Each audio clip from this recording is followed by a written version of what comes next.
you're visiting in person or looking for adventure in the great wide somewhere, then you'll find the way in to be quite enchanting. Or maybe this time a bit menacing.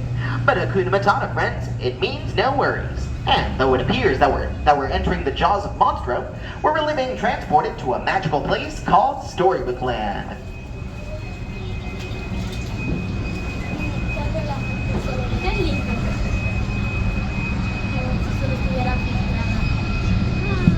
Our story begins, as all stories do, with once upon a time. And in this case, a big bad wolf, whose cave you can see just to our left. The big bad wolf is always after the three little pigs who live in the three houses just across the way. One made of straw, one made of sticks, and one made of guaranteed wolf-proof bricks.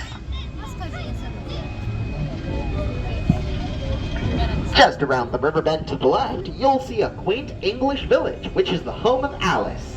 One golden afternoon, Alice followed the White Rabbit down the rabbit hole, and found herself in Wonderland, where she stumbled across a very merry unbirthday party.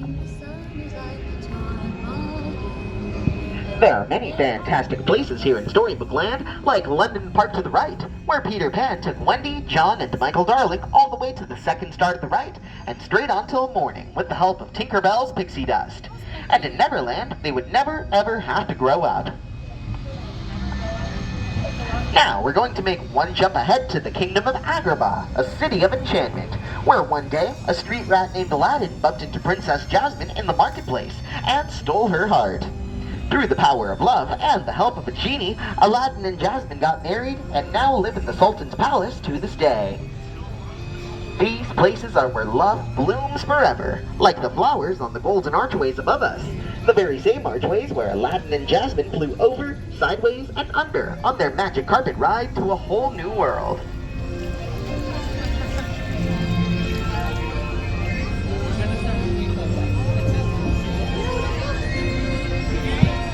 While these stories are filled with love and light, they also have their dark places as well. Places of mystery, like the Cave of Wonders just up ahead. Its treasure is bound by a curse which can only be broken by the genie of the lamp. Legends say that if you free the genie, then he will grant you 3 wishes. Now if you ask me, you ain't never had a friend like him.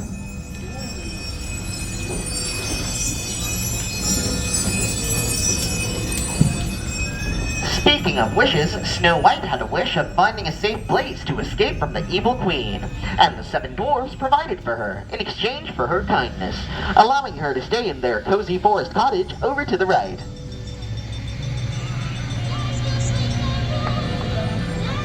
Cinderella had a wish of attending the royal ball, but her wicked stepmother forbade it, and left her behind in the blue-roofed chateau to the left.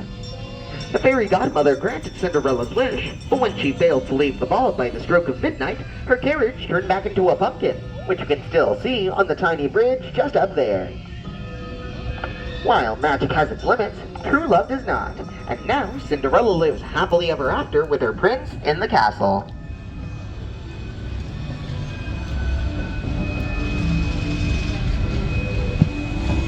Dreams really do come true.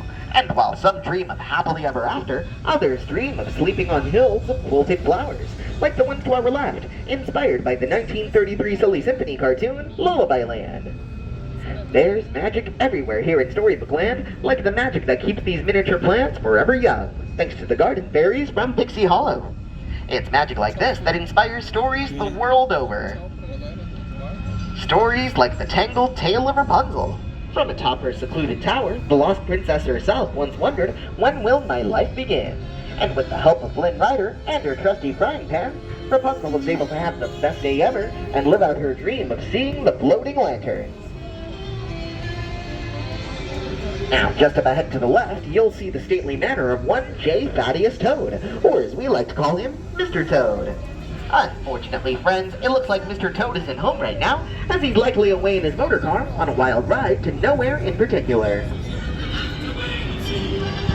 Just beyond that is the kingdom of Arendelle, the home of Anna and Elsa. When they were young, Anna once asked Elsa, "Do you want to build a snowman?" And together they built Olaf, and he likes warm hugs. In the future, Elsa's ice magic brought Olaf to life, and he taught both sisters that some people are worth melting for.